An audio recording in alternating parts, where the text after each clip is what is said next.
Hello, and thank you for joining us today. This is Spiritual Basics Podcast with April and Jen. This is a bi-monthly podcast designed to teach the searchers, seekers, and spiritually curious the basics of metaphysics and new thought. My name is Jen Merkel. And I'm Dr. April Darley. And today we're going to talk a little bit in this bonus episode about forgiveness and self-healing. And the first method that I want to talk about is called Ho'oponopono. Now, this is a traditional native Hawaiian healing method. And a lot of my clients, when they come to me, I do emotional release work. They tend to be holding on to deep emotions like shame, guilt, anger, fear, bitterness, and resentment. And when it comes to forgiveness, that can be a really hard concept for some people, depending on what the situation was, right? So I usually will tell people forgiveness is not that you condone the situation or the actions of another person. It just means that you're willing to let go of the hurt, the anger, the resentment that's currently affecting you so that you can move forward in life. Right, I agree. And also something about forgiveness is that by not having the forgiveness, you're really only hurting yourself. Not that you would want to hurt that other person, but it's like someone described it as drinking poison and expecting the other person to die, right? Exactly. So, you want to find that forgiveness in order to heal yourself. That's an excellent point. I even often refer to this bitterness, this anger, this resentment as poison of the soul. So when you can get these emotions out in a healthy way, it's just helping you move forward. And the concept of letting go is a stickler for a lot of people. And it's not easy to do. It really isn't. True, right? So that's why we're here. Yes. Spiritual Basics, and we're teaching you a lot of different methods, and we want to introduce you to some methods. And one of the easiest that you can do is Ho'oponopono. Now, I had to practice saying this a lot when I first heard about this technique, because when you look at it in print, you're like, what? So all I'm going to spell O's. it. All these O's, right? And I was like, Ho'oponopono, what? So I'm going to spell it for you guys so that you can look it up properly.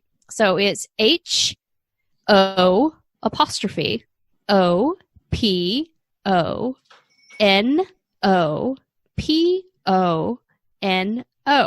I feel like I'm spelling Mississippi a little bit. Also, if you look in the title and description of this episode, the description of this episode, you will see it spelled as well. Excellent point. But I felt the need. I'm like, Ho'oponopono, right? And it's a fun word to say once you get the hang of it. But as I mentioned earlier, Ho'oponopono did originate in Hawaii. So I love the fact that it's a homegrown technique, right? And it was traditionally performed by Native Hawaiian healers or shamans when they had more than one person that was in conflict, for example, family clusters or close relationships, friends, partners. So Ho'oponopono means to make right or correct broken relationships between family, friends, and others. Interesting. Yeah, right? So this practice serves to help you release guilt, anger, and the resentment that you've been storing somewhere in your subconscious, your unconscious, or even your body. So for a lot of people, it offers you the opportunity for closure. So the technique is super simple, and it involves a series of 4 mantras. These mantras address the concepts of repentance, forgiveness, gratitude, and love. Now, I'm going to start with the original version, but I also created a few alternative versions just in case you felt that the originals didn't match the situation that you're trying to heal. So what you do in the process of Ho'oponopono is to think about your issue and repeat the following 4 statements. I'm sorry. Please forgive me. Thank you. And I love you.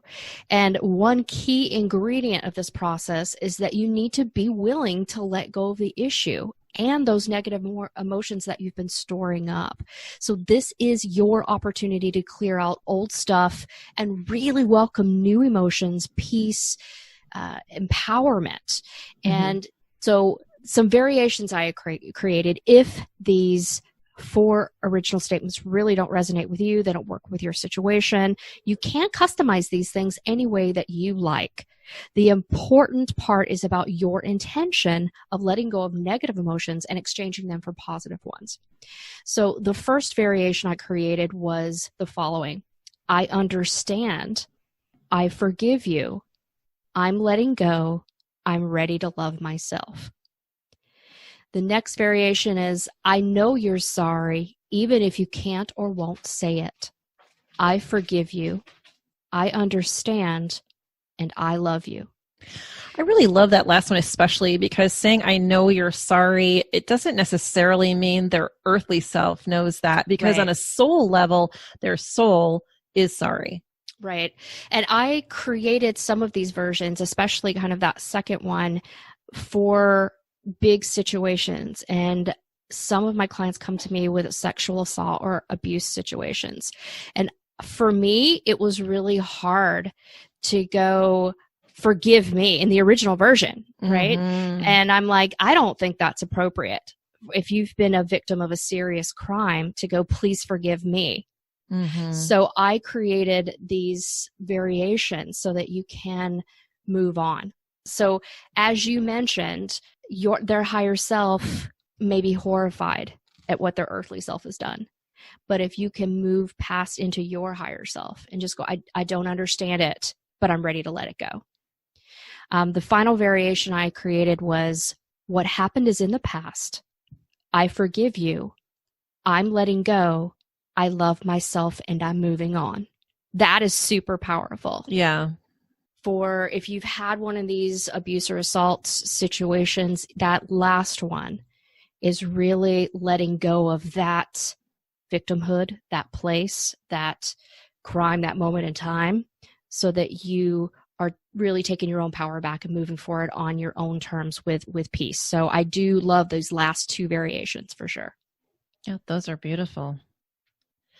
And kind of as a segue to that, talking about forgiveness, I found a lot of forgiveness in some work that I did on myself. About a year ago, I took a trip to the Bahamas, and I was in a very remote area, and I was able to, basically I was on a retreat just by myself.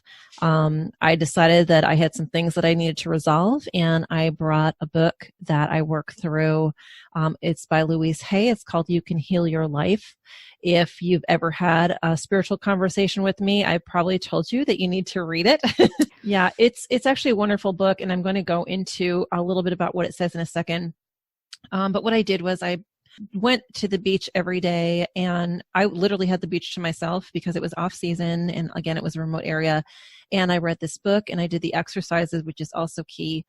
And I got a lot done. And really, that was a turning point in my life.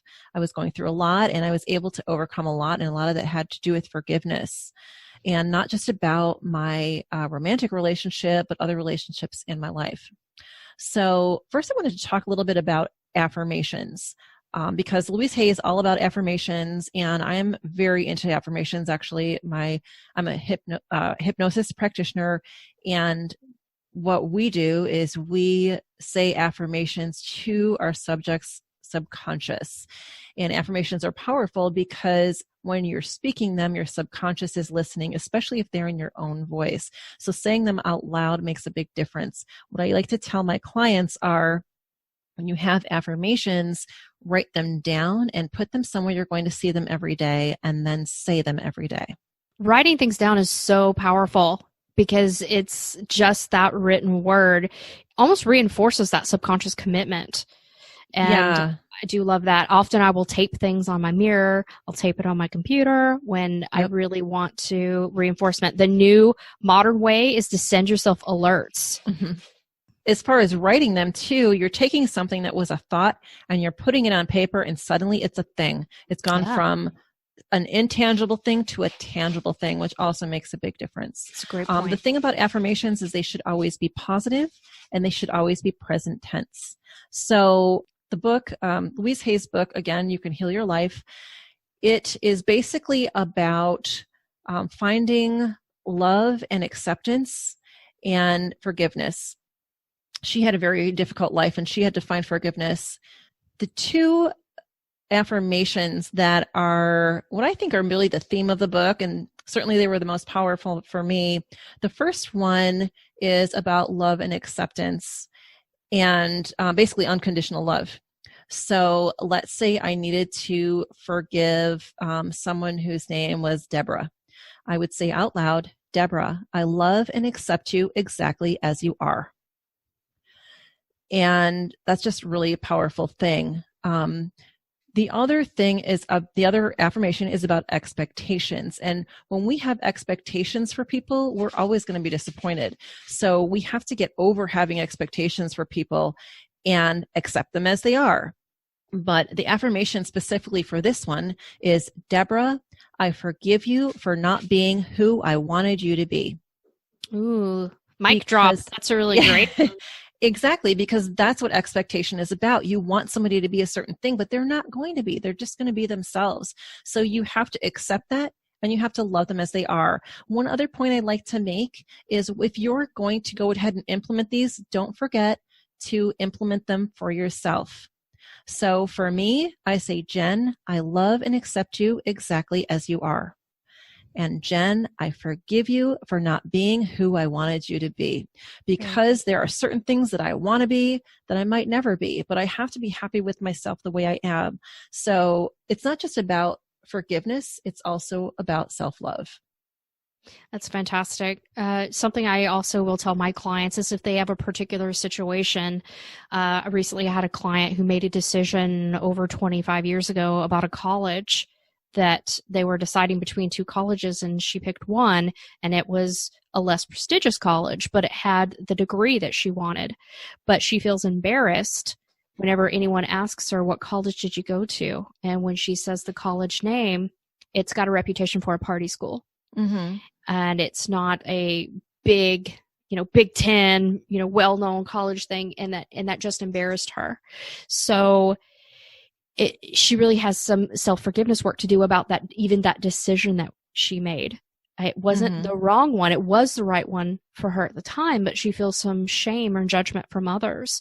And a great one, that way that you can tie these mantras together, is, even though I chose this particular college, I completely love and accept myself. Mm-hmm. And that might take the angst off of any particular decision or guilt or regret that you have when it comes to trying to work through a situation that you have some emotional depth to. It's got an emotional charge to it, if you will. Yeah.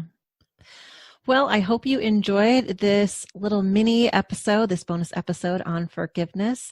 We really appreciate you joining us here. If you want to learn more about us, go to our website, spiritualbasicspodcast.com. If you have any questions for us or topic suggestions, please do send us an email at spiritualbasicspodcast@gmail.com. Thanks, guys. Thanks so much.